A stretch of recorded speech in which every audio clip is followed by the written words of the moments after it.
Crew, we are back on the Well Said podcast, and I'm so excited about today's guest. It's a Minnesota native that you may know. Her name, should I say her name? If you're on YouTube, you're already looking at her right now. Michelle Young is on the podcast. Hi, Michelle. Hi, I'm so happy to be here. I'm so excited. It's going to be so fun. You may know her from oh my God, I keep wanting to say episodes. Season 18 and 25 of The Bachelorette. She's also doing amazing, amazing things with a nonprofit here in Minnesota and all over. And she used to be a teacher in Minnesota too. So she's a Minnesota native. We love a Minnesota native because that's like my base audience. That's my people out there. And I love you everywhere you are. So don't worry. But before we jump into you, Michelle and I share a love for giving advice. So we figured, why don't we start with a little advice segment? I'm going to play it. And then we're going to give advice to this person who needs a little friendship advice, I believe, or a relationship advice, I believe, in this one. Love it. We'll see. We listened to like half. Okay, let's listen.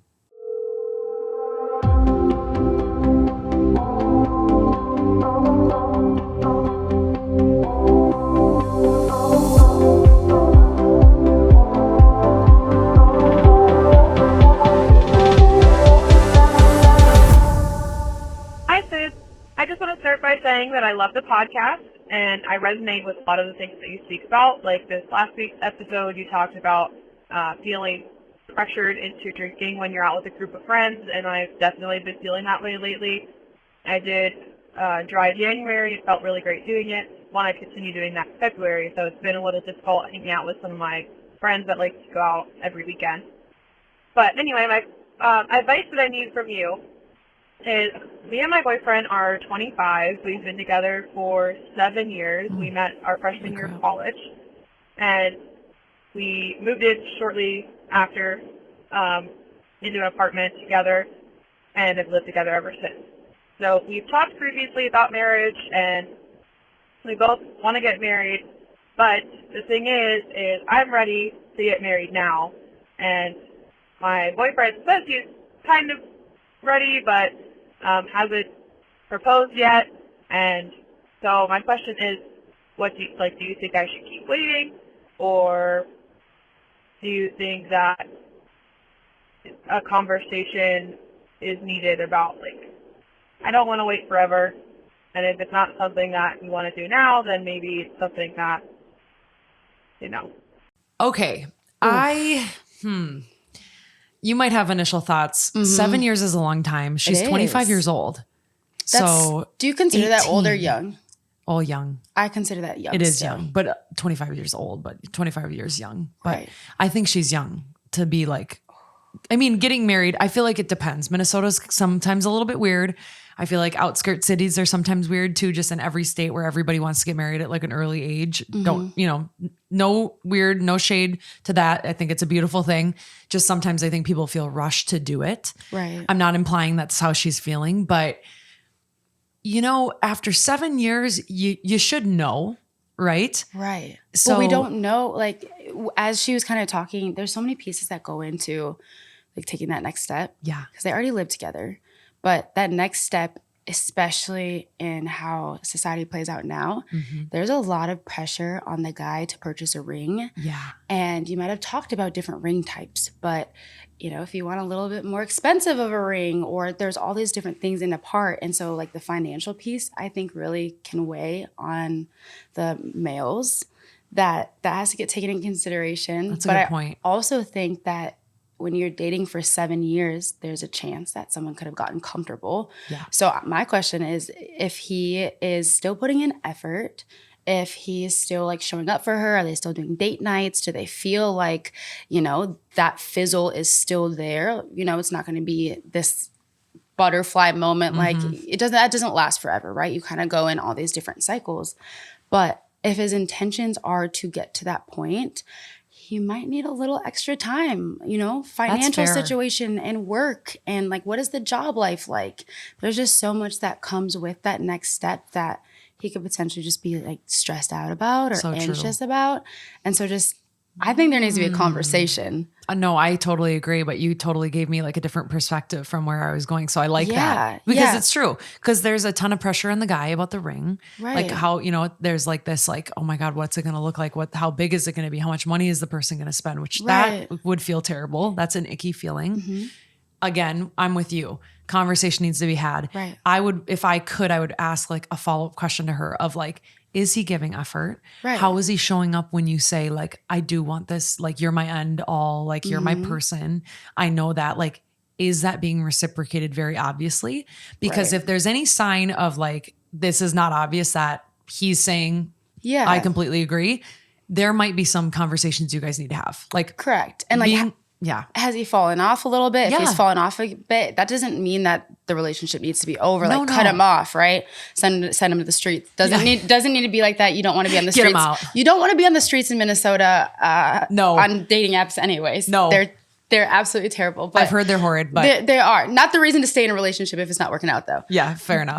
But really just having a conversation, and if his effort is still there and he talks about wanting to have a family, talks about wanting to take those next steps, I think the question that she needs to ask him is, we really talked about this. I see a future with you. I'm ready for that. I know that you're not ready for that. What are like the missing pieces? Yes. Because then it gives him an opportunity to talk about, okay, like financially, I want to have a sturdy job so that I feel like I can be in this position to purchase the ring that you've talked about, or the ring, that kind of thing. And if they're purchasing a house together and, just because you get married doesn't mean that you have to have kids right away. Yeah. But I think that would honestly put both of them at ease a little bit to have that conversation. Because it seems like a 100%. nerve-wracking thing to do, and it is. But like the elephant's already in the room. I'm sure he's probably thinking about it.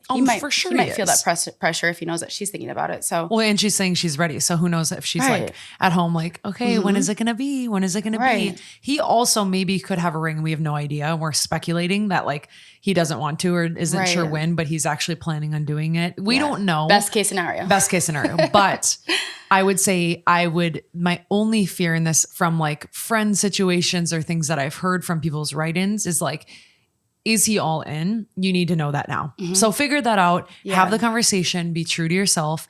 If and when you have to cross that hurdle of like, oh my God, but I've lived with this person, but 7 years, Right. you can have 7 years with another person just like that. So just True. like remove the pressure of make sure that you want to get married to him. Yeah. And it really truly is him as he is now, not the person you think it will be or wants to be, Right. because you never get married to somebody's potential. You get married to the person that's right in front of you. Absolutely. But if you think about it too, though, 7 years, they're 25 or she's 25. Oh my Track God. back 7 years. So they started dating when they were 18-ish. 18. That's like a pivotal age. You're just getting done with college. You still have so much growing to do. You're still like just coming out of this period of time and you're trying to figure out life. And they went through all these big milestones together. It could be a comfort thing too. Right? No, I know. I was going to say that. So I'm not it's going like, to lie. ooh, it's So, tricky. I want to learn more. If you're listening and you wrote this in, I would like to called it in. I want to learn more. I want you to tell me more. So please give me some follow-ups and we will have the conversation. We will continue this saga, but I think you're okay. You just have to have a conversation. And we need to find out a little bit more. If you want to call in, by the way, crew, 612-470-7569. You can call me and leave a voicemail. It rings a long time. I understand that. There's no way for me to change it. May change platforms, TBD, but we will figure it out. Either way, call me and let me know. But hi, you're here. That was so fun. I actually love giving advice and I'm so glad you were like, yeah, let's start it off with an advice. How fun is that? It's literally my favorite part of any radio It's the show best. or podcast. It's just so relatable. Yeah. And people are like, they can feel human, heard. And that's like why I have Well Said in the first place. Yeah. But I wanted to have Michelle on because she has done a shift of like her perspective and her life. And more recently, you've told me this too, of like what you've been doing behind the scenes from, oh my gosh, teacher to show to now nonprofit creator and promoter and like pushing this beautiful thing and using your platform for good. But in between there, a lot has happened. A lot. Like lot. holy hell.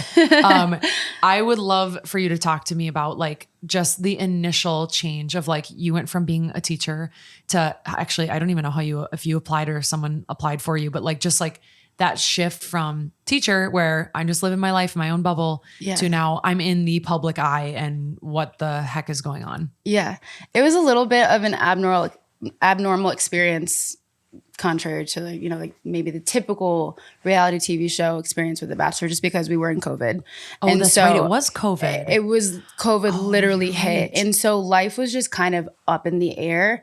I don't know if that made it more difficult, if that made it less difficult, because everything was unknown anyways. Yeah. And we all were in like survival mode as it was. And so somebody nominated me. I don't know who nominated me. You still don't know to this day? I still don't know. We did a little bit of digging, but yeah, we can't figure out who nominated me. I thought it was a spam joke, a scam. And then they just kind of kept hitting me up and eventually responded and realized, oh, this is real. It's a legit thing. Kind of figured I was just going to turn it down right away. But like I said, we went into COVID, went into lockdown. We weren't in the classroom, and I was able to teach from a distance. So I was able to, take less time off than I would have typically had to. Yeah. And it was almost like things kind of fell in a line for me to have that opportunity, and it kept knocking. And so I did take it, but it was never something where I'm like, I woke up one day, I'm like, yep, I want to go on The Bachelor. I want to be the Bachelorette. Like that was no. I watched it, but that's it. You talked about this when we talked on the phone, like prior to this conversation, about like all the pros and cons that you had to weigh. Yeah. And I was like, well, you don't know what you're getting into. And you're like, actually, I did do all the thinking. And I thought about like what could happen and, like the different struggles that you were going to face. Right. And there's only so much that you can kind of prepare for when you're going into those types of circumstances, because social media plays into it. There's things that are out of your control, especially with this particular TV show. There's so many other moving factors where things can get cut or spun to portray something completely different. And so that was probably one of my biggest worries as I was thinking of, you worked hard to have this basketball reputation and just be a good person and all these different things. And you could just accidentally, like non-intentionally get stuck in a situation that you didn't plan for. Yeah. But I think what really had me feeling more like I was okay with taking that risk was when I was looking at it, I know you have to sign a contract and it is kind of binding. Like we've all heard of the NDAs and all that stuff like that. But there is nowhere in the contract that says you have to say this. You have to do this. You have to, right? Like it's not holding you like exactly to like what you need to be. It's power of suggestion. So there's going to be producers that ask you to say this. There are going to be times where you might feel like you're baited. It's a huge learning curve, but I went in there and said, okay, I'm just going to follow my gut. I'm going to think for myself. Good for and you. If there's something that's happening, if there's, a bandwagon where everybody's jumping on it, doesn't have all the information, I was just going to think for myself. And I was like, if I do that, then I should be okay. Good unless some fluke thing happens. But I've never been one to fall into peer pressure, honestly. Hence why I joined social media so late, is because all my friends are doing it. They were like, you have to get on. And I just really could care less. Eventually made the decision to. But yeah, I never really was bothered with that, because I knew that somebody could tell me to say something or do something. Mm-hmm. At the end of the day, it's my face that's out there. It's me that did the action. Oh, yeah. And so it goes back to the super cliche thing where your mom and dad or your parents' family say, well, if your friend jumps off the bridge, would you jump off too? And it's it was funny because it just kind of, it seems so simple, but it's just think with your own mind, and it's difficult, but that's how you're going to find success with the show. That's how I was going to have the most control. Yeah. And if I did make a mistake, I made it with having my intentions in the correct place, with me making the best decision with information that I had at that time. Yep. And if I make a mistake, I make a mistake. But then at least it was my mistake, and I held true to that. Not because, I didn't act out of character. Good for you. Yeah. I mean, I can't even put myself in the position of being on a TV show. I wouldn't even know how to go about doing that, or being there and being like, oh my God, these cameras. And it seems normal because I have the cameras on here, but I control these cameras. Right. I can press on and off. I can say, oopsie, I didn't mean to say that. I'm going to delete that. Exactly. That's not how this show works. That's tough. Mm-hmm. And you left, at what point did you leave your teaching job? Because you went into the show, obviously then you'd take a leave of absence. Did you try to go back to teaching after you were done with the show? Yeah. So I went on that first season and I came back. And then I finished teaching the rest of that year. Oh, you did? And yeah, there were actually 2 seasons of The Bachelorette. And I said that I'm not going to do a season of The Bachelorette unless it's in the summer because I had already committed to that year of teaching and I just didn't want to ditch those students. I felt like I had already committed, but the school year kind of got pushed back with COVID and anything. So that's what allowed me to just not miss as much time, but I felt like I couldn't do that twice. And so they wanted to adjust. And so my season was actually during the summer. Oh. And so they waited for me to do that so that I was able to have it during like that summer period. And so we filmed during the summer. And then as soon as I got done filming, I legitimately got off the plane. I got home and then it was like 2 days later, I was in the classroom. And Holy I just crap. taught the whole school year. And so as things were airing, I remember it was like my premiere, and like premiere is usually, it's such a big day. It's all these exciting things. That's fun, you have all though. this press, and I was at teacher conferences All day. So no, they were in the evening. So like I taught all day, and then that first episode was airing, and I just remember posting a selfie. Like I'm just like sitting, waiting for my last like Teacher conference to be done. And then it was just it was so weird, but it was actually really nice because I felt like I was able to have a sense of normalcy. Yeah. And so when my phone was down, when I was in my classroom, like I was Miss Young and I had that. And that's kind of what, even though I got to burnout, that's also what kind of saved me a little bit too. Mm-hmm. How long did you have a sense of normalcy? Like after already recorded the show, like, and you're trying to teach, like when did things start to shift? Like when did it start to be like, oh my gosh, my identity is on a show? Like it shifted actually the moment I got home from the first season when I was on The Bachelor, because when you're there, they release all of the, like the cast list and the contestants and things like that. So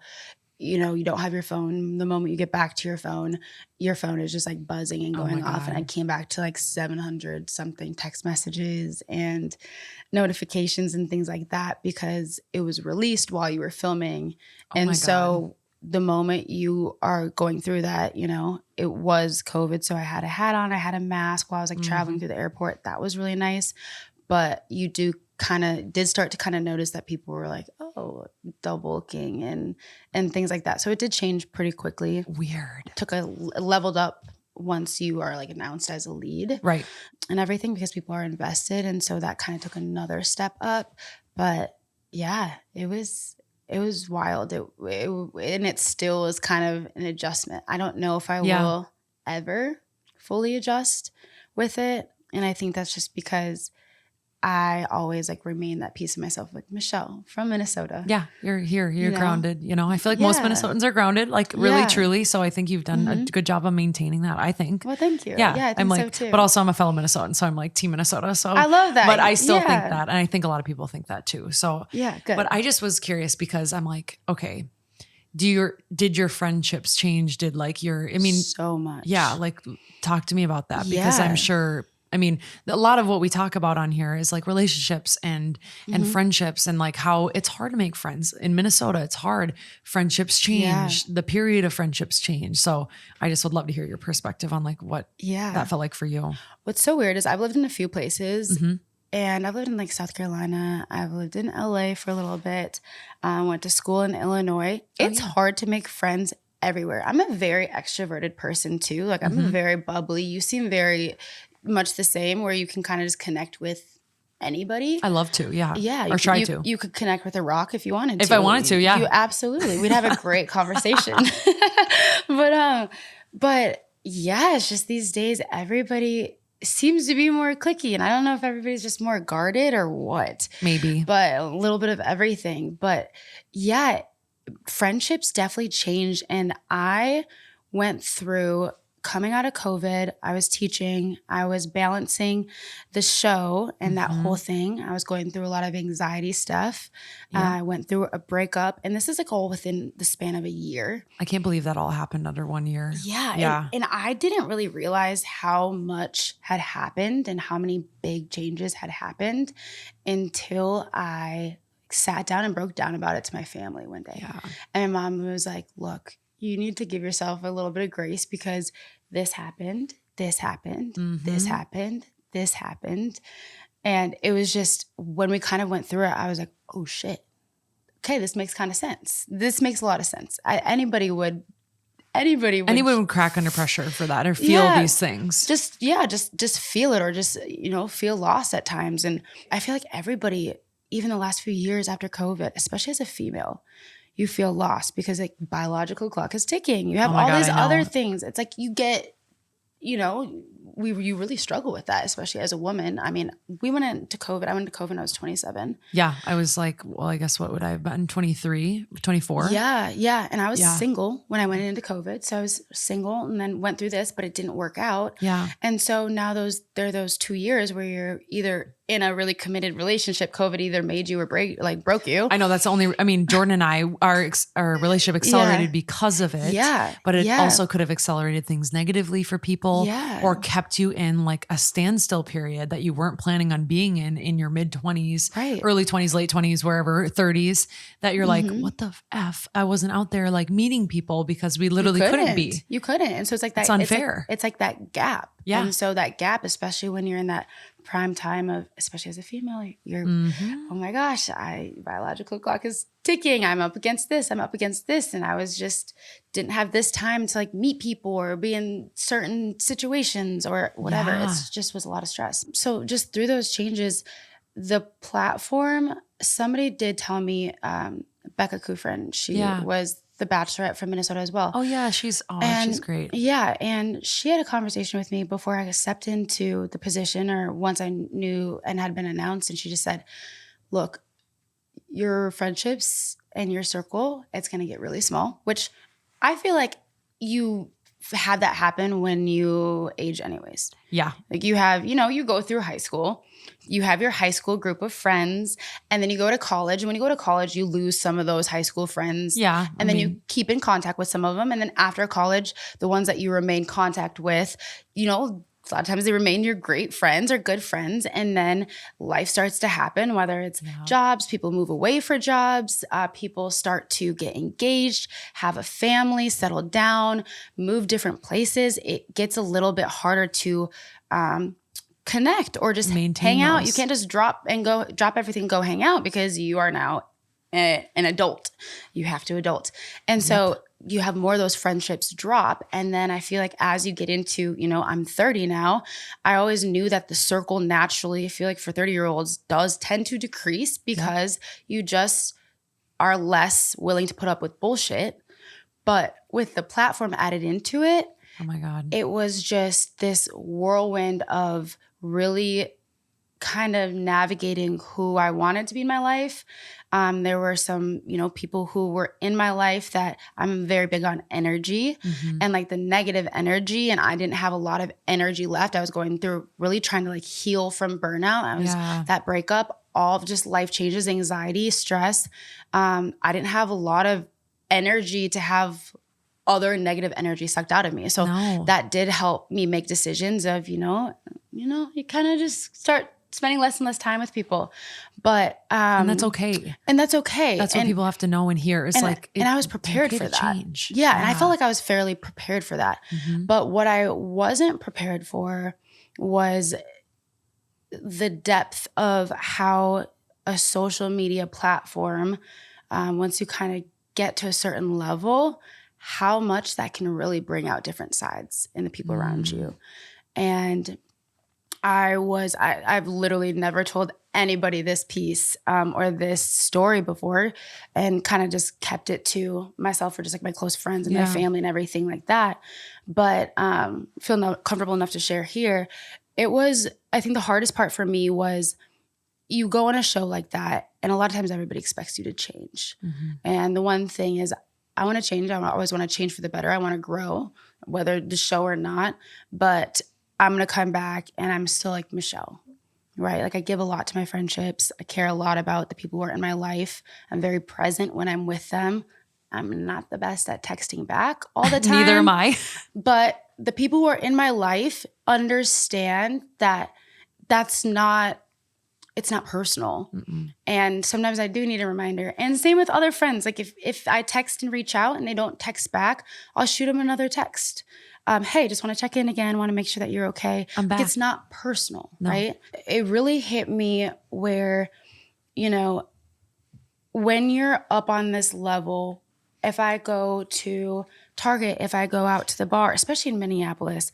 I know our city's so small. There's so many people who come up and are excited to meet you and you want to take a picture. And I was super, super conscious because I want to make sure that everybody feels included. Yeah. And I also didn't want my friends or like my family members or whoever I was out with, I didn't want them to feel like they were less important just because I became more of a public figure. And you got attention. And I was so careful and like cognizant of that. And I still am. And, you know, I love when fans or supporters come up and talk to me, and I don't mind taking pictures.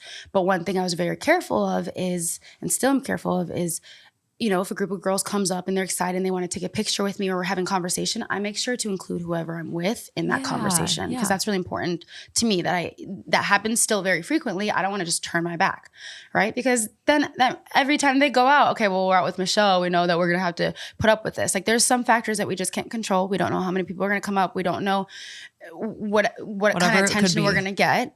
But, also, you know, they hand over the phone. The person is, you know, my friend it happens to be standing right next to me. And it's natural to be like, hey, can you take a quick picture for us? Yeah. And the people who hand the phone to them are excited and they want a quick picture and it seems like a second. But if you're the 50th person that has done that, you know what I mean? So I'm very careful of, I grab the phone. Hey, let's all take a selfie together. My friends in the photo together with us. So it's just making sure that the people in my life feel included in that. And one of my favorite things about being a public figure is you get to do a lot of really cool experiences. You get to go on trips. You get to do, go to a restaurant and try food. And you know, people want you to have come in and just experience whatever it is. And I love being able to bring my friends to do those things, or my family members. Like, that's one of the best things, is because it's like, we can enjoy this together. Right. But I had a very close-knit group of girls that from high school, from elementary school, and I'm still very good friends with most of them actually. But I did have two particular friends where when I decided to step away from the classroom, I was like toast. Like, I was gassed. I just got broken up with. I was going with like healing. I was going through burnout, with teacher burnout, which is like a legitimate medical condition that you have to consciously put steps in place to actually heal and get out of that burnout and like get back to normal regulation. There's just so much behind it. And that was just that one piece. And so the public really kind of took on this narrative of, oh, Michelle's just, you know, turning into an influencer just like everybody else. Is this really negative reaction to me leaving the classroom. Like, you're failing the children, like, go back to teaching. And there was these really nasty things being said, which, oh my God, which it's a, Michelle's just like everybody else, whatever that means. Okay. Whatever that means. But it was just this intense thing, because I knew that I would have left the classroom, the show or not. Because you know, financially, you're not making ends meet. Yeah. You are not respected. You're not taken care of. The only reason why I was there as long as I was with other teachers as well is because you're there for the students. Yeah, of course. But that's what your like passion is the people. Absolutely. Probably. But I kind of compare it to like a relationship. Mm-hmm. When you're in a relationship, if you're mentally burnt out, you aren't bouncing back, you can't take care of yourself, you're so stressed out. It's like the education system can kind of be like an emotionally abusive relationship. Why would I ever stay in that? No. And I have the right to walk away. I don't want to walk away, and it's heartbreaking for me to walk away. So I was kind of going through this second heartbreak of having to step away from my passion, that I went to school for that. I grew up wanting to be the teacher. I put in the work to go through student teaching, and I got to it. And you can see it now, how many teachers are leaving the classroom. Like, it's not just me. I have friends that are like, or already did. Yeah. It's not just me. And so I took that, but because I had a platform, because I had this experience, this opportunity, it was like I'm all of a sudden less of a genuine person. Like, the Miss Young, the sweet teacher, is all of a sudden not a good person because I left the classroom. And it was difficult and it was frustrating, but I could kind of tune out from it because I knew like that's not correct.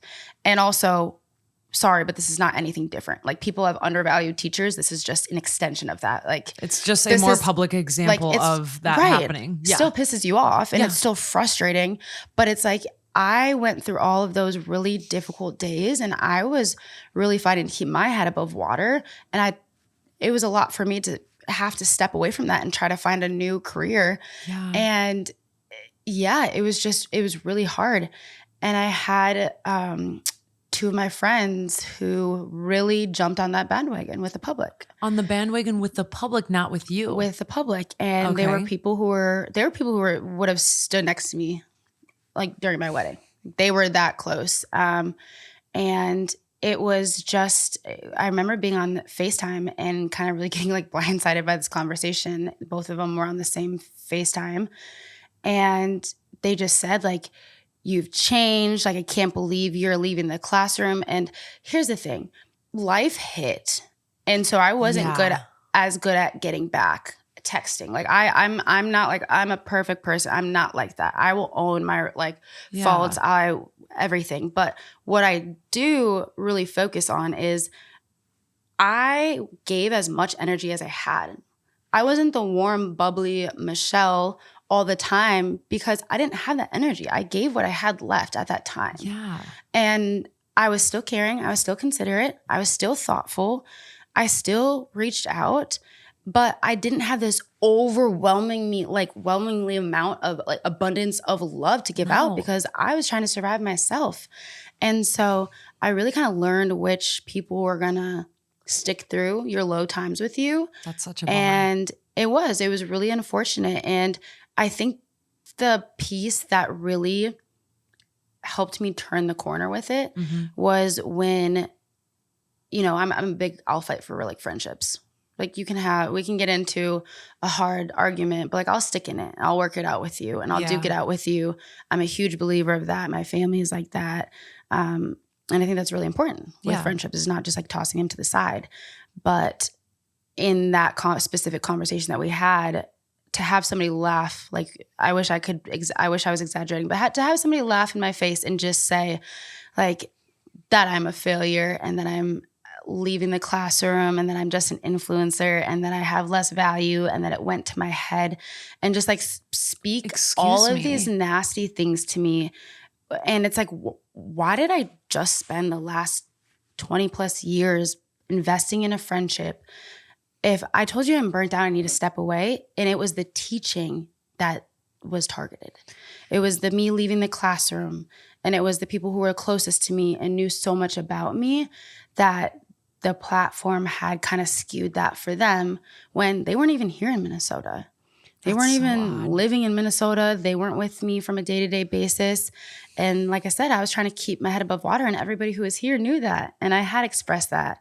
And so I think that was the piece where I typically would be really hurt by that. Yeah. But I got to a certain point in the conversation where, they're like, we're putting this friendship down. Maybe we can pick it up later. We can maybe potentially have a conversation with you at a later time. But I said, I fight for friendships and I understand that you wanted to text back sooner and that, but I'm present with the people in front of me as much as I can be. I've always been that way. And I don't have as much energy because I'm trying to hold on myself. And I've been honest about the mental health struggles and the anxiety. And I was going through a breakup on two sides. Dude, you have like 10 layers of bullshit going on. A public breakup. And I'm like, I feel like I'm not over here just complaining like poor Michelle. I was sat back and tried to really listen to them and what like their concern was. And it was like the fact that they couldn't get over the fact that I left the classroom. And don't you think they're obsessing over something though that they like can see and it's like what everybody else is saying? So they're like, everyone is right. Like, because it's just what was current and happening, but they needed something to grasp because there's likely jealousy coming along with that. They couldn't understand where you were coming from. They were like, well, if you're burnt out, like come to your closest people. And you're like, but I can barely show up for myself. How am I supposed to show up for my people? Right. And you were honest about that. I really was. And that's not easy to do either. No. But I think the craziest part of it all was just me explaining all of that and really just knowing, and I've already having a hard time with putting teaching down, figuring out my next move. So I already had pieces in place to start developing like the impact movement that I created with giving back and using my platform to give back, and with the foundation and building the blueprint of like homework and hoops and working on that. I was doing all that. So when these two people were like, you're not doing anything, like you're just like basically a cop out wasn't the word that was used. I feel like I just like expunged it, pushed it out from my brain. But basically calling me a cop out because it's just like, well, what are you going to do with your life then? And it's like, I'm sorry. I'm allowed to soul search too. I'm not hurting anybody by soul searching. And so that was the moment where I was like, I did this. Like, I'm planning this with the impact. I'm doing this. And like eyes were rolled. Oh, and Jesus. Scoffs were made. And it was at that moment where I realized, why am I explaining myself? Like, why am I explaining myself to two people who are supposed to know me, or at least have the decency to listen to me? And, you know, they said, well, we'll let you know. We maybe can have a conversation at a later time. And I was just so off guard. And I just said, if we're not, we can talk about whatever we need to talk about here, but understand that when that door is closed, like it's not getting opened again, out of respect for myself. Yeah. Because if you're not willing to go through these times where I'm texting back slower, or not as bubbly and energetic, or I'm soul searching, or taking a minute for my goddamn self, or understanding that you're battling mental health struggles in a public role. Exactly. And it was just like, if you can't understand that, then you're not going to be with me when I'm doing those things. And it was just like this, you could just tell that they didn't believe I was going to do any of these things. And I think that's probably why I didn't talk about it until now, is because I just sat with it and I was like, I'm not one to talk about what I'm doing until it's in place. And so it's like, all right, cool. Well, then you'll join the public and you'll hear about it when I get to it. And like now I'm launching Homework and Hoops, and we literally start coaching and learning in less like a week and a half. And so it's all these different things. But I remember, not to be dramatic, but I was sitting in my Jeep and I remember setting the phone call down, and you'd think you just burst into tears. Yeah. And I didn't. You didn't. I didn't burst into tears. And I just paused for a second. I don't know if it was because I was like trying to protect myself, but I just paused for a second. And I was like, I know that I've been with these people for a really long time, but that's not deserving of my energy. No. And I don't accept that whatsoever, because I know that when I'm at my lowest, I'm still respectful. I'm still considerate. You're there for your people. Who are you to ever tell a teacher that they can't leave the classroom? Goodbye. Like it's 2020. It was 2023 or 2020, whatever. Whatever year it was, close enough. Whatever year it was. But like, absolutely not. Absolutely not. And it was just one of those moments where I almost felt lighter. And it was a whole switch for me. And it was the two people that I never really had those issues with. It was the two people that I would always thought would be by my side. And for whatever reason, it came out, and I just haven't looked back, and I never will look back. And I forgive people really quick. Yeah, I'm the same way. Probably too forgiving, but I forgive, and I don't forget, and that's cheesy, but same. I forgive because I'm sorry that negative energy is not going to hold me back. I forgive. I might not understand why everything happened, but frankly, it doesn't matter. And you don't have access to that energy anymore. I wish you well. I hope everybody's healthy. Don't wish any ill will on anybody, but yeah, absolutely not. No one is deserving of that energy. And do you know how many people are listening right now that probably can relate to like a friendship that went like totally south, that they were, it was unexpected. And you're like, what the hell just happened? And like people not believing in you, people not standing by your side. I've talked about this on other episodes of like low maintenance friends and knowing when to say goodbye. Like it sometimes is the long drawn out, like point of drama. And you're like, I can't do this anymore. Yeah. And you feel that weight lifted. But sometimes it is being slightly blindsided in some way, shape, or form, like this situation that you had, where it's okay to get rid of those people in your life. If that's going to drag you down or they're going to fight you when you're struggling the most that you've ever struggled and just trying to stay afloat and learning who you are, which is, I think everybody can relate to at some point. Yeah. Good riddance. And just see you later. Talk about being a leaf in the wind. Like you don't have to know. You don't have to know what you want to do. And it's okay to try something and not like it, or try something, be passionate about it and get burnt out and want to adjust. Like that is 100% okay. I'll tell anybody, if you're struggling, like if your job is making you miserable and you're not able to keep your head above water, get out. You have the right to do that. It is your life to get out. And there's nobody who can tell you that that's the wrong thing to do and that you shouldn't be doing that. Like you ultimately get to decide. And I think that kind of is what showed me how bad I really wanted to start the foundation, wanted to do the homework and hoops. It's because the public was doubting me. I knew what I was doing behind the scenes, but you have articles, you have tabloids, you have all this other bullshit that's being put out there of, oh, she's not doing this, and oh, she's just in the influencing game, because they're not seeing the time I'm putting in. But I'm not gonna, I wasn't sitting there and videoing me filling out the paperwork and on all the meetings. Like I didn't talk about it because I was working it out. Yep. And I was still identifying and wanting to make sure that my energy was focused on that. And so I did that behind the scenes. I prefer to be like a silent workhorse behind the scenes. And then we launched. And it was just like I had to stay true and like look myself in the mirror. And there were a lot of low times where I had to give myself a pep talk and just know that, okay, shit, well, you had these friends bail on you because they didn't believe in you. And then, there's people in the public who still will comment, like, go back to teaching. And it's just like, okay, Karen from your basement, please with that. I right. can't. It's just like, at this point, you're wasting your energy. Like at this point, it doesn't affect anything. It has made me tougher, but it has showed me like what I really want. Cause shit, I don't give a shit if you don't believe in me. Like, cool. You're not in my support system then. Like that's totally fine. Like, goodbye. But yeah, it's been interesting, and it's really had me kind of guarded too with friendships that I let in. I'm sure it does. And all of that too. And I'm sure you can attest to that just as you get older, of just what you're willing to put up with. And I mean, yeah, you don't put up with the bullshit anymore. You're growing and changing. But that took time to develop. And like how, I guess even talking to these guys who are listening, is like, how do you brush off the hater comments, the BS, the like negative energy for you getting from the public, for any of these people, like people doubting them at work, friends doubting what they're doing. Yeah. Like, how do you get rid of that and keep moving forward in your life? I think it's really unrealistic to say that you're never going to be affected by it.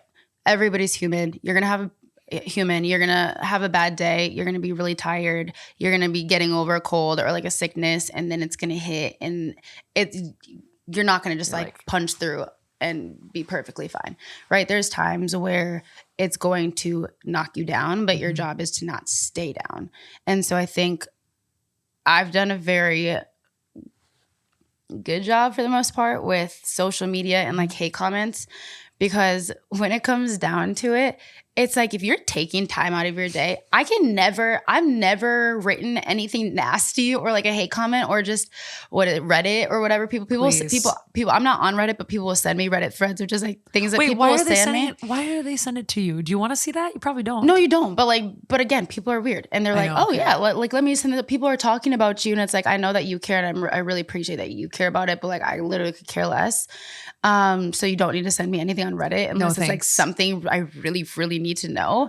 But other than that, it's just like, I could never imagine going and writing something about somebody, like taking time out of my freaking day.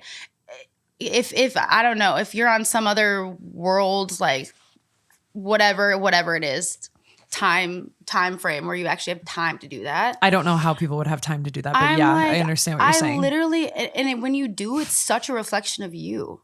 Of course it is. It's like, cool, got it. Like, it's so sad. And it's like when it comes to the end of the road and everything like that, sit with that. It's like, a reflection of them. Sit with that. Like that cannot feel good. I know that it feels good temporarily, but like, to get a cannot feel rise good. out of somebody. Right. Like, I mean, that's so messed Right. up. Yeah. I think a lot of people hate because they're hurt or they're bothered. Like in real life, like think about why would any of your friends be hating? There's jealousy, there's hurt, there's maybe like people are advancing and I'm not. There's, Yeah. they have something that I want. Yeah. And I think that stands true with social media too. But I think there's this Yeah. new barrier of like, I'm behind a screen, safety of a fake username and fake Right. image. Yeah. Fuck it. Who cares? I'm Yeah. going to say whatever the hell I want to get a rise out of people. It's the same similar like messed up behavior. But I mean, props to you for pulling yourself out of it and being Yeah. able to still like battle all of that, Yeah. find yourself after a public breakup, which I can't even imagine how that went. And you talked about it a million times, so I'm not even going to go I there, but I'm just saying, appreciate like battling all Yeah. that. And then mental health in a nutshell. And I don't know how open you are with all of that, but like Yeah. I've struggled with really bad anxiety. I've gotten hate and I wasn't on a TV show. I'm just like a little podcast from Minnesota. Yeah. And the hate sucks. And I've gotten over the hate part. I think you just kind of get over it. You realize that Yeah. it's a small personality from a phone and you're like, okay, yeah, you think my hair looked bad? I don't give a shit. Right. But my anxiety is probably the worst it's ever been to even right now. Like last night I had a panic attack. Don't even know why. Oh, It just came on. And that's I the think worst. it's coming from from my body being sick and getting food poisoning Yeah. and like coming back from all of that. But like I can't even think about adding the element of like, I'm battling my mental health, trying to show up for everybody. Cause you as a public figure have to like show up in real life, like when you go out anywhere, like someone Yeah. could walk up to you or just trying to show up on your social media while you're Yeah. battling finding yourself. Yeah. That is, you hit that kind of right on the head. It's just, I've been a little bit open with my anxiety and my struggles Yeah, we with don't need to anxiety. dive deeper. And like we can say that for another day, but I did go through this period of time where I had to like stop work, and with my anxiety, I would like physically vomit and throw up, which is not great when you have like a vomiting phobia. Oh God, no. So I had to like go to therapy and like figure that piece out, because I would be like vomiting several times a day and we didn't know what was going on. And I was at the Mayo Clinic and like University of Minnesota doctors didn't know what was going on, because I was just so used to putting on a face with like basketball, rub some dirt on it, right? Yeah. Like you could be stressed, but I didn't actually address my stress long enough, and it became so toxic to my body that the only way that I would actually deal with it is if I got physically sick. That's so crazy. it was like my body's way of eventually, after like months and months of testing, it was like our last, I was about to put a body bag, good God. Okay, I'm sorry. Look, back up real quick. No. You're like reverse. No, I mean, it was really bad. But a food bag in, because I couldn't keep God. anything down. I was losing weight and it got really scary. And I just, I had to move back into my parents and it was so sick. And so I crawled out of that and really like, I know that, and I know how low that was and how scary that was. And a lot of it had to do with a toxic relationship too at that time and getting through that. And so I think once I got to this piece where there's people saying things online, I'm like, you have no idea what I've been through. You have no idea. So it's just like, I'm not even gonna let you hold weight with that. And so I just never really respond to it. There's some times where I'll, you don't need to. whatever, but like, it's also funny too, because half the time when it's like someone who's hating on my page or says something really nasty, you go to their profile and they're like a mental health coach. Oh, and they're like, yeah, they have like quotes, phrases, everything like that. Nothing on mental health coaches. There are phenomenal ones out there. Yeah, we know but you're not it's saying just, that. No, but it's just like the delusion. So like a lot of times I'll just pick the first, there's like one lady now, I eventually block them once they keep, coming back and coming back. It's Holy. like, it's like, okay, like, let's just be done with you. But, a lot of times I'll go to their page and I'll just pull a quote that they just recently posted, or like something that's in their bio about lifting others up or whatever it is, and then just like throw it back. Whatever is relevant to the comment would make sense. And so it's just like you just kind of throw their own medicine and teaching back at them. It's like maybe that will register like your own words. Oh my! Yeah, it's like you're not God. even following your. Yeah, it's so that is crazy. so messed the up. Delusion. I mean, I've had people make fake accounts and like try to rip on me, but sometimes the Yeah. delusion is you follow 3 people and 2 are like a weird political thing and 1 is a person. Do you wonder who this person is? Right. I wonder if that person is you. Right. And then I use their first name and they about shit their pants and they're like, oh, I'm so sorry. I blah, blah. And I'm like, yeah, don't ever talk to me like that. And I don't get that all that often. It's not like that, but still, just people. But the fear of that. And that's kind of something that I'm curious for you is just how do you get over posting things that are outside just a highlight reel or posting outside of the good times? Because when you're going through a really difficult time, for me, it's not really natural to be like, let me take to social media. Yeah. And there's times where I'm like, okay, maybe that would be beneficial. It's kind of jumping off a cliff. Like as far taking a huge leap of faith, I guess is a better way to say it for me. But it's like you see people who do that and they get eaten alive because it's like, oh, you're telling a sob story, you're looking for attention. And then you have people who are like, I really appreciate that. That resonated with me, that helped me through and feel less alone. So like, what are your thoughts on how you balance sharing the positive, like the amazing moments, but then also like when you're really struggling, talking about that or getting over that hump of like, it's okay to share when you're not doing well and it's okay to like not be perfect. I like that question. And personally for me, there's 2 parts. It's like 1, if I can help anybody, that's a win because then the negative comments, you can sift through them and you're like, okay, shut up, stop following me then. Who cares? Right. Those people that you helped are the ones that matter. They're the ones that needed to hear you. They're the ones that maybe needed to hear your experience to push them forward and make them feel like human or okay. And I also try to reframe it as like, when I'm telling something about how I feel or if I'm struggling or something, I always try to frame it as like, here's what I'm doing to try to figure out like how to get back on track or like, here are the things that like really help me when I feel in this hole. Like I need to retract. I need to have my sleepy time mocktail. I need to get my sleep figured out. Like just like giving people tools. Cause then it's less about look at me, I'm sharing my story of struggles. I like and more that. about I'm struggling right now. I'm being honest with you. I'm not asking for anything. I'm going to tell you these are the things that I use to help or work on it. And it kind of holds yourself accountable too, because then it puts you in the position to like refocus on those. I actually like that. I feel like I need to try that just because I think you'd be good at I it too. have a hard time with, I mean, I share moments, but I'm more like share embarrassing moments or just like where I'm just a complete basket case, like drinking 2-day-old Starbucks in my car and getting food poisoning or like, you know what I mean? Or just like, I do have moments where like I went to, what was it? To drop a package off. What, and you like drive there and I got a panic attack and I like sat there. I'm like, I can't bring the packages in. Like, I don't know what I just couldn't do it. I had so much anxiety and they were packages were like from like ThreadUp where you have to get them in there for a certain time. And I'm like, if I don't bring these in the door right now, then I'm going to have to order new bags. But like when you have anxiety, I'm like, I don't care. I'll pay all. Who cares how much money? I don't care. So it was just like sharing those moments where it's just small moments of panic or that are relatable. But like when you're truly having a hard time, sharing that it's hard to talk about that. I talk about it after the fact, but not in the moment. I don't think in the moment. You can give yourself so much grace in the moment, I think. And it's only how you organically can show up. Because I think you can attest to this too, is like, sometimes I do want to retract and go in my hole. And sometimes that is what's going to heal me. And sometimes it's not what's going to heal me. So it's hard to like balance the, like, I want to retract. I want to retract. I have the hiccups because I'm drinking my Poppy, by the way. That's why I have hiccups. Poppy for the win. Poppy for the win, always. Duh. Sponsor Sid. Sponsor me, please. But I'm like, I want to retract. I want to go in my hole. It's going to keep me safe. It's quiet. But sometimes then it makes climbing out of the hole 10 times harder.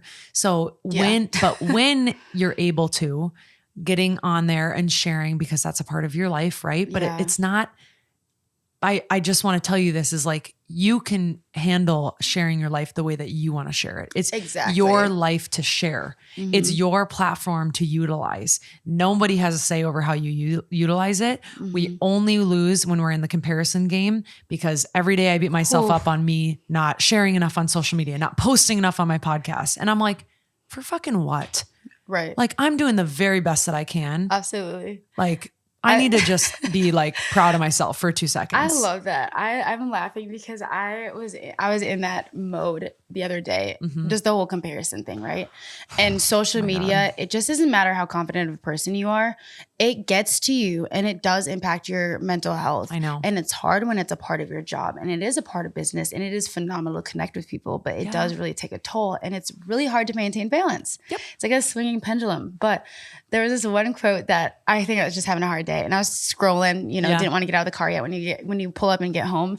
It was this woman, she's like, when I'm really stressed out, I just remember that we're on a damn floating rock. Wait, I love that. We're on a damn floating rock. I've heard this one before too. And I'm stressed out. I don't know how she put it, but it was just kind of funny. It did have me laughing. Was it a TikTok? I think it was a TikTok. It. Yeah, I think I saw it. I think I did. I remember. And you're like, floating rock. I'm like, wow. Nothing matters. Nothing really doesn't. Dude, nothing matters. I mean, things matter, but like take a second and take a breath. And I think you've done a great job. You need to give yourself some credit and some ease. I and appreciate that. And also, nobody needs to know the hustle that you put behind the scenes. You don't owe anybody that. You're doing it for you and you're doing it for the kids that you're going to impact. So it's like, own that. Haters will hate. They're always going to be there no matter. They'll never and remember, happy. we all have haters. And I think even people out there that you're like, I even feel haters with like my friends or like underlying hate feelings. And you're like, why do you despise me? Or why are you bothered by me so much? Remember what you're doing for you. Remember why you're on the path that you're on. Yeah. You're in control of that path. You know what I mean? Oh my God, I must be doing something right if you're over here pissed and still tuning in. That's what I'm saying. But that's what I'm saying. It's such a balance in it, even when it comes to like relationships and balancing social media and sharing that. Cause like you said, I need to be better about sharing moments where I am struggling in the moment and not always giving grace, but with relationships and things like that, that's a lot of things that I've seen where you have these couples who it's all happiness, it's fun and all that stuff. And then all of a sudden they break up and you're like, wait a second, I just watched a TikTok like that was posted a few hours ago and you guys were like, look like you're madly in love. And so that's confusing. Something now that, I have somebody who's in my life and with Jack and he's very new to social media, kind of like I was. It's been wonderful because he loves being creative with me. He's so go with the flow. Poor man just puts up with however many pranks. I'm so sorry, Jack, but he's just so great with it. And you guys are very cute. Thank you. And but it is new to him too. Yeah. And I feel protective because I don't want him to go through like the same hardships of like people putting him down and people are just going to say shit. And it doesn't really, things don't really get to him. And a lot of people, there's really nothing bad to say about him. But with just the pressure on our relationship. Yeah. And it was a conversation that we have often. It's a conversation actually that my mom asked us about. How do you plan to like maintain your relationship and keep that close when you do post? And, how does it not become a job? Yeah. I'd be curious how you guys navigate that. Yeah. And a part of social media is like you have to show up and you kind of have to show up every day. And that's part of it. And you can kind of decide how you show up. But with Jack and I, we were talking about it is that there are going to be days where, we plan to do this TikTok or we plan to do this date and showcase it on TikTok or on social media. And we generally really enjoy doing it.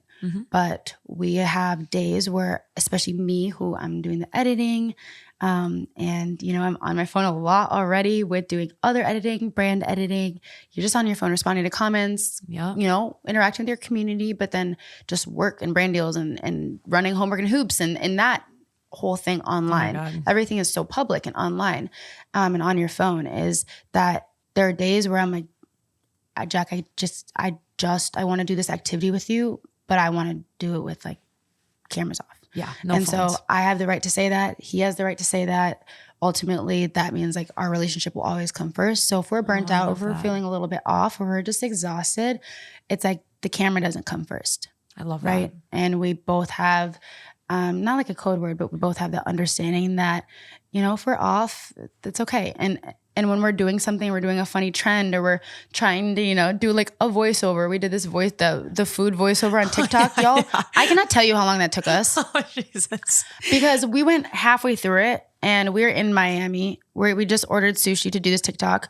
We hardly even ate the sushi because it's so frozen cold. Oh my God. After we were done filming it, we stayed up until like 3 a.m. Had to get on another flight to like, we were going to like a sandals resort the next day. And I got halfway through it and we lost all of it. TikTok crashed. Stop. Oh my God. Don't say that. I've had that happen before. It's And I just put my head down. I and would I have was cried. like, oh my God. Oh my God. And I was just like, okay, this is the part of it. And Jack was like, do you really want to do it? And I was like, yes, I think it's really funny. I think this is a perfect situation to do it. Yeah. We have it all set up. We already put this much time into it. And he's like, okay, let's start over. Let's knock it out. And he was just so positive about it. And I was frustrated. And then there's a time where like, you know, you're trying to do a voiceover. You're not going to hit your lines perfectly. Okay. Like it's part of it. But like, we just don't get frustrated with each other. I got frustrated with TikTok, get frustrated with the app, but we don't get frustrated with each other. And we're very, very careful to protect that. I love that. And I think that's huge. And it takes a lot of discipline. Of course it does. Takes a lot respect, of though, discipline. Yeah, but it's like, again, floating rock on TikTok. We don't need a floating rock. With a floating rock, like we don't need to be fighting about it. We're just doing this casually for fun. So the moment it stops becoming fun is the moment that it gets put down. Good for you. And that's what comes first. And we definitely have open conversations about it. Music to my ears. You know, and I'm very adamant of when the camera turns on, it don't change. Yep. You know, because like sometimes the camera turns on, and it's like you want to be like straight. All of a sudden, like you want to be different. And I'm like, Jack, people are going to love you exactly for who you are. And we'll catch those moments. People will be able to see that, the genuine nature of it. Like you don't change anything. You're good. Just be you. Because, you know, then you like build that whole thing of you turn on the camera and all of a sudden like both of y'all are acting different. No, like I think what we have is really special. And I think people can relate to a lot of the things that we talk about or do or just joking around with each other. And so it took a minute to get used. Like it's not always comfortable being in front of a camera. No, it's not. Right. And like shy and everything like that. But I think honestly, like the pranking and stuff, me catching him off guard and then just him seeing people's response to it of him just being him and him responding naturally has also kind of showed him of like, okay, I can just show up as me. Which he would do anyways. But yeah, it just takes the pressure off a little bit. It does. And you guys are good about having that balance of like having that, okay, if this becomes no fun, we're not doing this. Yeah. We're putting the phones away. I think it's a good reminder for everybody out there too of like, even when you want to share a date moment or share on your social media or like you're putting pressure on yourself, like we got to get a good picture. Like it's our anniversary. I have to post. It's like, take a second and ask yourself if it's going to deter the experience or the moment that you're trying to live in or be in with your person or friends, whoever it is that going to ruin the moment? Is that going to pull away from it? Is that going to, you know, create tension because you didn't get a good picture and now you're bothered? It's like, that's not worth it. Life is about living. Like for God's sakes, live your life and stop letting the phone and the social get in the way of your relationships. Right. As long as you can do it in a healthy way and show up however you need to show up with it, I think that's a win. And that's my rule. That's my rule too. Snap to that. Yeah. Literally. Because I mean, what you're going to be whenever you get to the end of the road sitting there, oh yeah, that one time I posted on TikTok or one time I posted this picture on whatever. Like, no, that's not what you're going to be thinking about. You're going to be thinking about the experience. No. And I think it's a perfect situation we say good enough. Yeah, good enough. And it seems really weird, right? Because you should always give your best effort.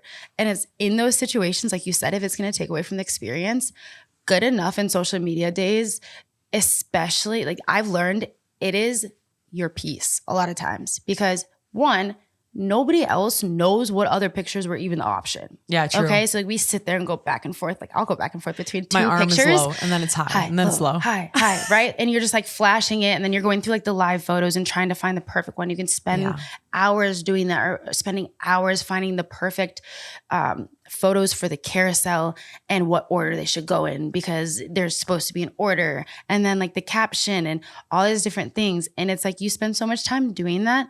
Did you enjoy the moment? Like, was it actually worth that? So it's like, we do good enough. Good enough. I like good enough a lot. Good enough. Because you know what I mean? Like, yeah, you can capture a good moment, but that's not the point. And yeah, you're not going to take the perfect picture all the time. No, never. It's honestly, I'm like, not. I never do. I know. Even right now, I'm looking at myself and I'm like, I'm in an orange, literally a bright orange, neon orange sweater. And my hair looks insane. I don't even care. I'm like, who cares? Who freaking cares with the freaking rock? I literally love it. What would you say to somebody? Because I think everybody almost wishes they were in the public eye. They wish they had a platform. They wish they were a social media influencer.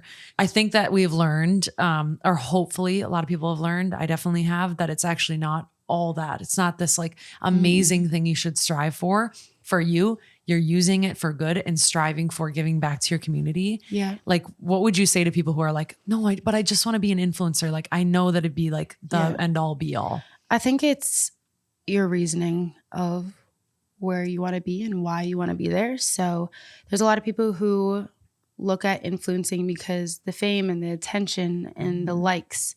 And it's like, is that really where your values are? You know, what does that actually hold? It's more of what you're doing. Like, cool, we can all post a trend, but I've always said, what do you stand for when the trend's over? Trends are always going to pass. And with just social media and that public eye, I've always said, okay, I can handle the public eye. It's not fulfilling. So if the public eye goes away, all goes to shit, am I still going to know who I am? Am I still going to have, you know, my value? I'm still worthy of things. I'm still deserving of things. And so I think that's the right mindset, or that's my belief, that's the right mindset to have. And so there's a lot of people who want to go into influencing because they love the creativity and the film aspect behind it. Which I understand. And the vlogging behind it and the editing and the leeway or the opportunities. So I totally understand that. And influencing has a huge negative connotation. Yeah. But there's also like positive influencing, right? Influencing could be you're positively influencing somebody to do something. It's motivational speaking.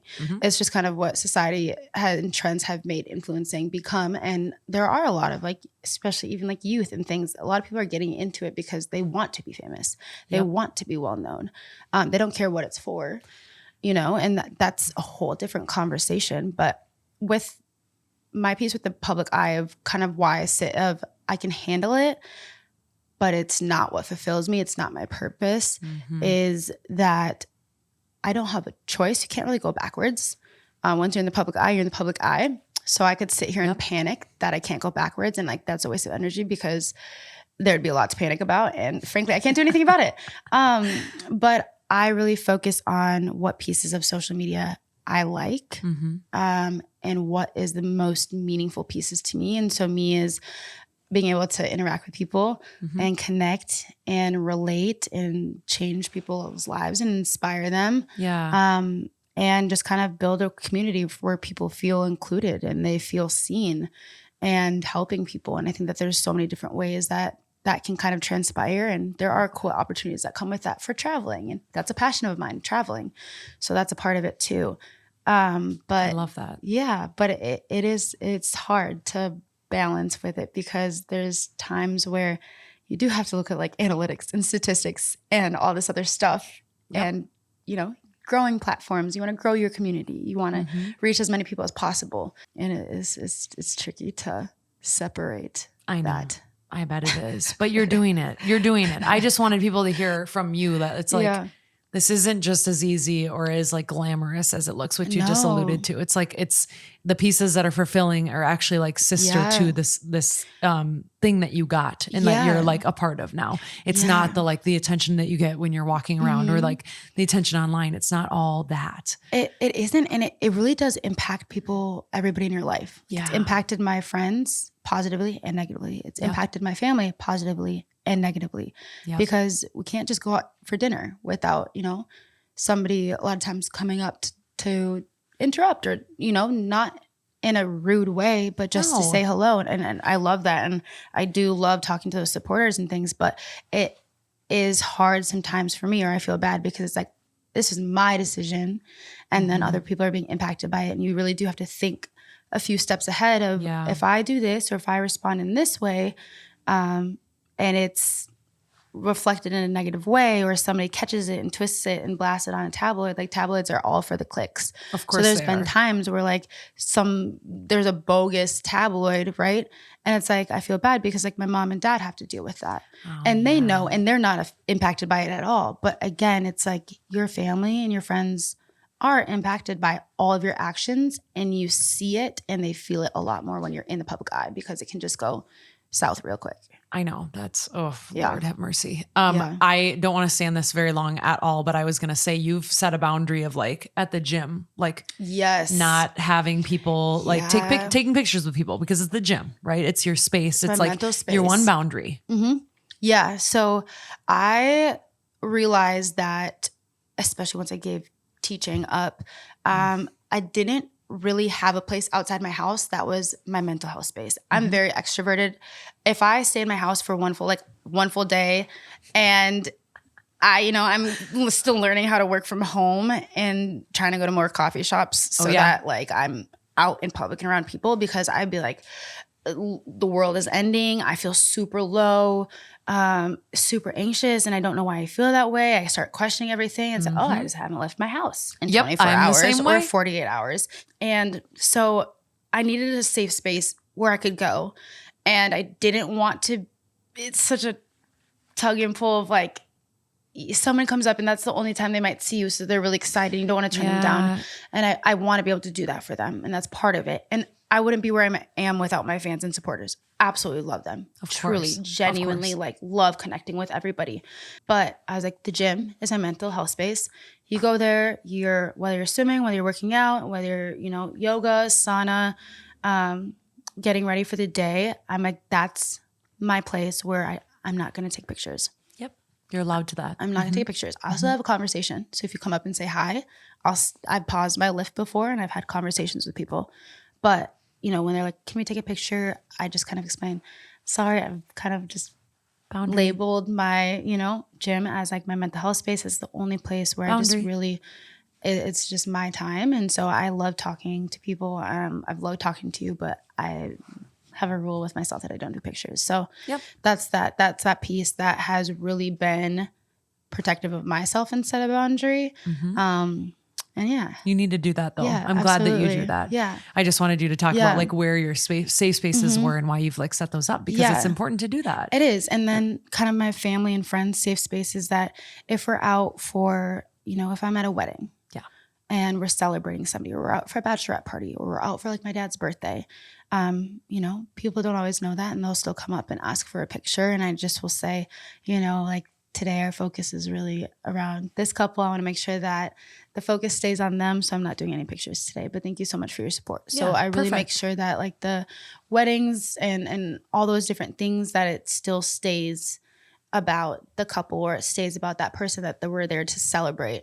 And because it could easily just become about, me, and I don't, and I don't want that. So that's kind of like the boundary that I set for my friends and family, and they know that too now, that when we go out to celebrate something for somebody else, that's kind of conversation. A beautiful thing. I think that's a beautiful thing. You've done I think you've come so far, and like just like made change, and like, set boundaries, and like seen where you're going to go. What are you doing now? What's next for you? Because we didn't even talk about and I know we need to get you out of here because of the time. No, we're totally fine. But what's next? And tell me about your foundation, all the things that are happening with that. So I just launched the Michelle Young Foundation, and we are legitimately starting in a week and a half. Can't believe that. It came up so fast, but then it didn't at the same time, because I've been working on this for like the last year and a half. Yeah. And so we're launching a homework and hoops program so it's for underprivileged students, where they are going to have an opportunity. It's fully accessible, meaning everything's paid for. So like transportation, materials, gear, basketball gear. And so we are partnering with the YMCA and the Beacon program at a school in South Minneapolis. And the first portion, homework portion, because student athlete, that school comes first. Very much sure that we're prioritizing that, but we'll do skill work and math and literacy, since those are two areas where underprivileged students are falling even further behind after COVID, and just retention. If you think of like online learning, fifth graders, elementary students, just students in general are not all fit to learn online, and everyone's in survival mode. So even our, mainstream students fell behind and are behind the bar. And so you can imagine underprivileged students who typically come from difficult home life, single mothers, and, are really helping out around the house, don't have that person to sit down and help them with the homework, or they're helping their siblings. So there's been an extension of that gap. It's gotten pretty huge. So this program is, we're bringing in learning coaches. I'll be coaching as well and teaching as well. But that first portion, math and literacy, targeted help, they get homework help as well. We're bringing in student teachers from the community, from the high love. schools. College students can get college credit with working with homework and hoops.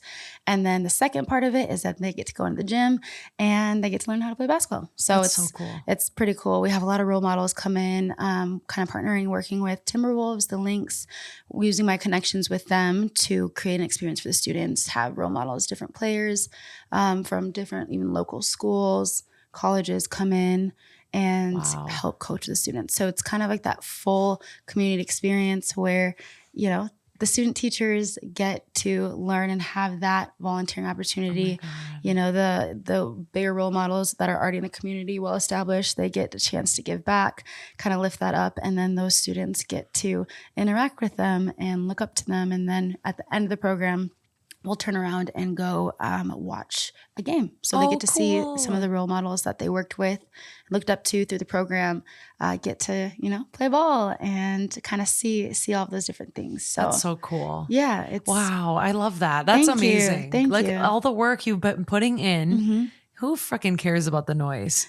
Because you're doing something beautiful. Absolutely not. Who cares? Absolutely not. This is just, that's going to be amazing. Yeah. You're launching in a week. So week and a half. So when you guys hear this, it'll probably be live. So go check it out and give love and support if you can. Donate if you can, all of the things, because that's amazing. Good for you. You need to like give yourself a pat on the back for creating this. I know I'm trying to be like present, and I already have had a talk with myself about I need to remember to pause and just look to see we're here.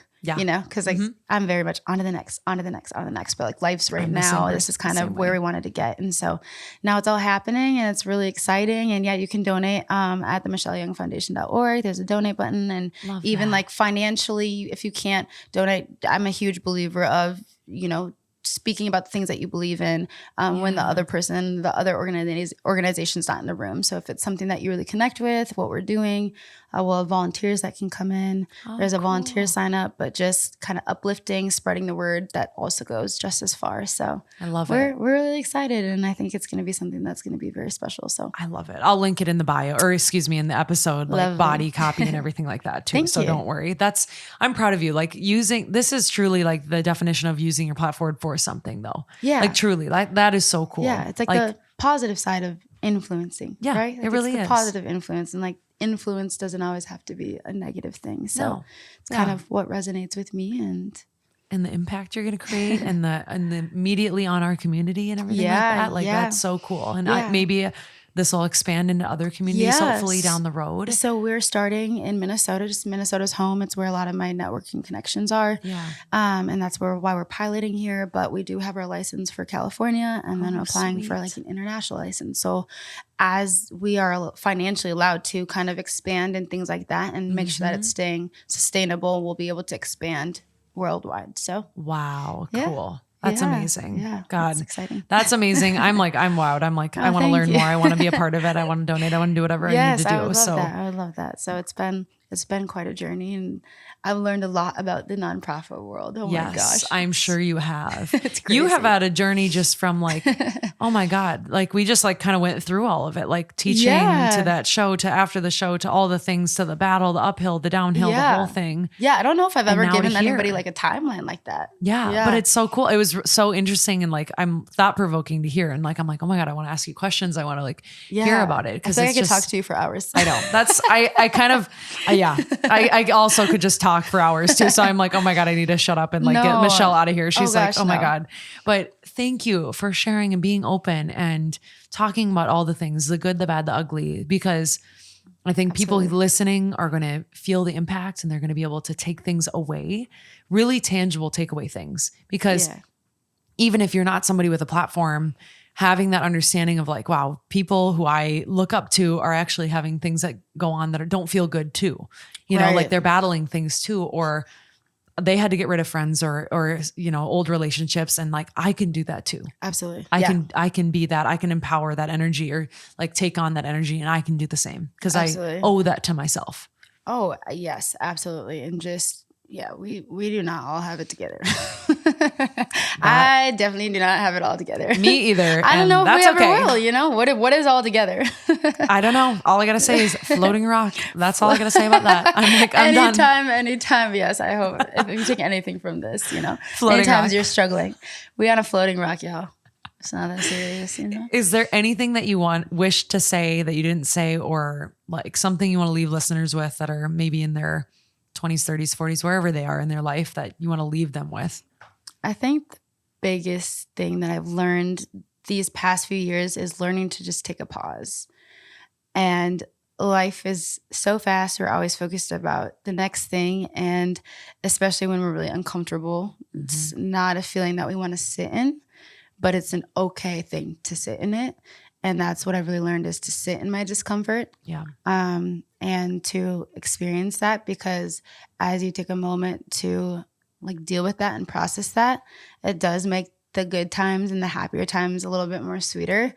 And when you just slow down and take a pause, I think the things that really matter to you become more clear, and it gives you a better like sense of self. It gives you a little bit more of like direction, so that you don't feel as lost, and just being able to be more present, because you're always trying to get to the next thing. And it's like, well, life's right here. Life's right now. And so it's like you get to the next thing and then you want to bounce to the next thing. And it's like you are going to get to the end of the road and then you didn't enjoy anything in between. So just really pausing and learning how to accept uncomfortable times. Yes. And accept the good times. But it's okay to feel it and get comfortable with being uncomfortable. I love that. Oh, I loved that. I'm like, I'm going to take that away. That's for sure. Yeah. Get Thank comfy you. with being uncomfy. Thank you for sharing that too. That's really impactful and powerful. Crew, please share the love with Michelle. Go check out her foundation. Go check out Homework and Hoops, and just like be involved in that if you can.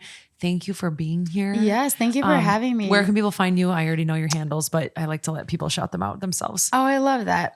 Yes, you can find me on Instagram, just with Michelle Young, or the MY Foundation. You can also find me on TikTok, Michelle Young, Twitter, Michelle Young.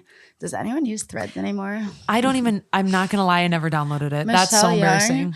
I think mine automatically connected, but I don't know how much I've actually posted on it. But I've not used it. But ever. I feel like this is not going to be the last time we speak or last time we kind of like do this. No. Obviously, we're going to grab dinner and other things, but this has been awesome. I love what you're doing here. I love what you're building, and everything. And it's just such a wonderful community. And yeah, Minnesotans, I don't know. I feel like we need to just get all the great Minnesotans together. A great Minnesota get together. Yeah. We do. But like, just like, you know, building a community where you can actually in person lean on each other can kind of really go a long way too. And people who resonate with everything. We might have to do like an advice column in person. I know. I think that would probably be a good idea. Yeah. Did you still want to do those? Yeah. Like yes. I do. Advice pieces? Yes. Let's do like it. a ton. Oh, you want to hear like one of these? Do we have time? Yeah. You sure? What time is it? Okay. Well, it's 6:13. No, we're fine. We're fine. Yeah, why don't we do one? Okay. Why don't we just do one? Okay. This one says, this is another call SYD, but it's a write-in. So I'm going to go ahead and read it. Okay. I believe we read it on the live episode, my sister and I, but we didn't get to record it because there was one mic and it was a little bit wonky. So all my people out there who didn't get to hear this, I'm like, and if you were at the event, the 200-ish of you, then you get to hear it one more time. Okay. I love that. All right. Friendships in your 20s. It says, how do you know when you should let go of a friendship or fight for it? I've been friends with a few girls since college and one since high school. And lately it seems like we're drifting apart. They'll make plans and form like a subgroup message and hang out while excluding a few of us. There was never a fight between any of us or anything like that, but a couple of girls in the friend group have just been more exclusive lately. I'm trying not to take it personally, but it's hard not to at this point. Should I just try to plan more things with the whole friend group and maybe they'll stop making subgroup plans? Or should I create my own subgroup without them? I don't want drama, but why are adult friendships weird sometimes and harder than they need to be? I don't think it's hard to just text a whole group message. Note, there's only 6 of us in the group, not massive or anything. I've also addressed this issue with one of the girls in the group being exclusive. She apologized and wasn't aware what she was doing and said she'll work on it. but the problems haven't gotten better. I just don't know what to do at this point. If I say, peace out, I'm over it, I can have fewer friends for the better, or do I fight for this? We were all so close at one point. Makes me so sad. Any advice helps. Love, another Minnesota girl. Ooh, I feel like everyone can relate to this. I know, that's kind of why I for picked the it. most part.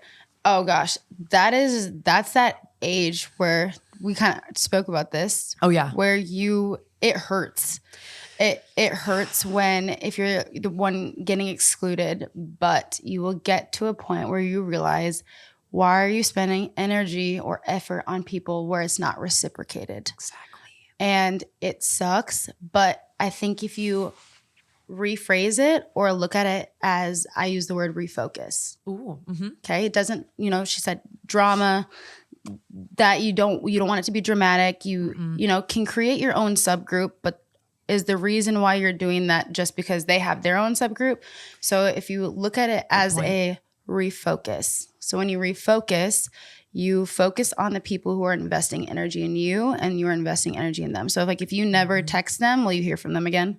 If you create a huge group chat and invite everybody, I've been there, invite everybody so that you're included and then everybody's included, that's great, but that's you putting energy in and it's not reciprocated or being reciprocated. So refocus. It hurts and it sucks, but it's such a big lesson to learn is you shouldn't invest energy in anybody who's not investing energy in you. Completely. And so that 20s are hard. God, the age sucks. Just 20s in it's general. so frustrating. It's so frustrating, but it's know your value, know your worth. Mm-hmm.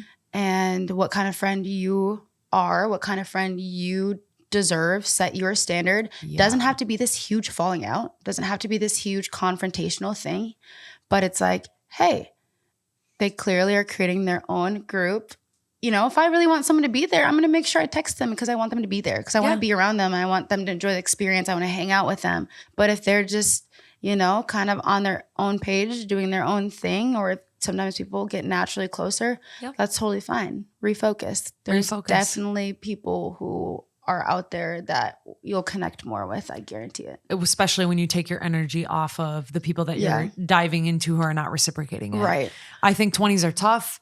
I think making friends are tough. Yeah. But what's tougher is feeling excluded and feeling like you're not a priority with your people. Right. If you don't feel like a priority with your people, you are not surrounding yourself with the right people. Right. Correct. And putting your energy, like you said, into people that are not giving back to you. I like to think I gave my all. Let's say you reached out one more time and you were let's get together. Or maybe you reach out to the ones that you really, really love in the friend group. Maybe you genuinely don't love everybody in the friend group, and that's also okay. Reach out to the ones that mean a lot to you. See if you can spend a little one-on-one quality time with them. Yes. See if that's reciprocated. See if how that energy and that time goes. Does it feel good? And if it doesn't, it's time to move on, and maybe spending your energy towards opening yourself up to new friends is going to feel a lot better. Like friends that are working out like you are, or going to work at coffee shops like you were talking about during the work week, like you are, and just relating to new types of people who are looking and searching actively for friends because they're out there and there's millions of them. We just close ourselves off because we feel like, well, these people I want to hang out with don't want to hang out with me, or so it feels. And I love how you said be open, because especially when you have this hurt that you're feeling, and then you might decide to refocus, but you still have that, and you still you don't feel as close to them, but you know how close you were. Don't go into hanging out or an activity with that new friend. Let's say you go meet somebody, you decide to go do a workout. It's okay. You guys don't have to be best friends right off the bat. That's not normal anyway. Right? It's you're not replacing anybody. You're not bouncing from one thing to the next to replace anything.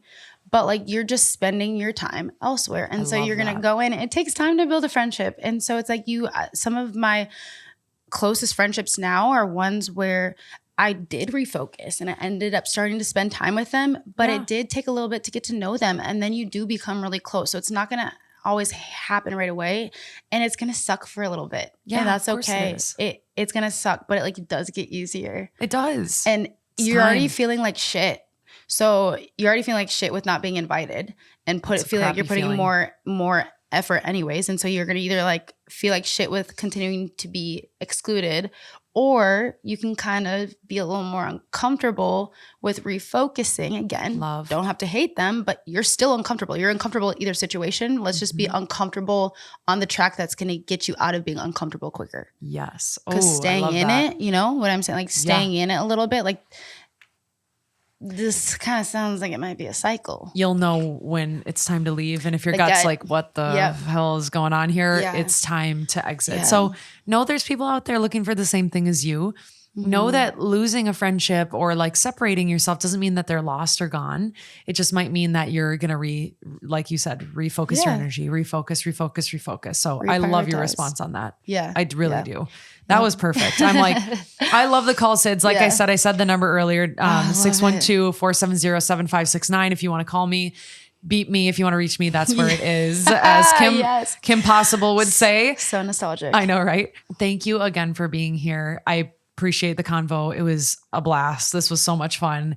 You guys go give Michelle some love, get connected with her, do all the things. You know where to find me at Well Said Podcast and at Well Said Sid. I think I changed my handle too. Oh my God, I have to like think about that. Yeah. And go get on YouTube if you can. It helps me. I'm still a few away from 10K. And once I hit 10K, I'll vlog a few times. Okay. So I'll let you see like the BTS of my life. I've decided that's what I'm going to do. So there's your little carrot. So I am dangling the carrot. Literally, I am the carrot today in my orange hoodie or sweatshirt, I should say, whatever. Crew, we will talk to you next week. Michelle, thanks again for being here and talk to you all soon. Bye. Bye.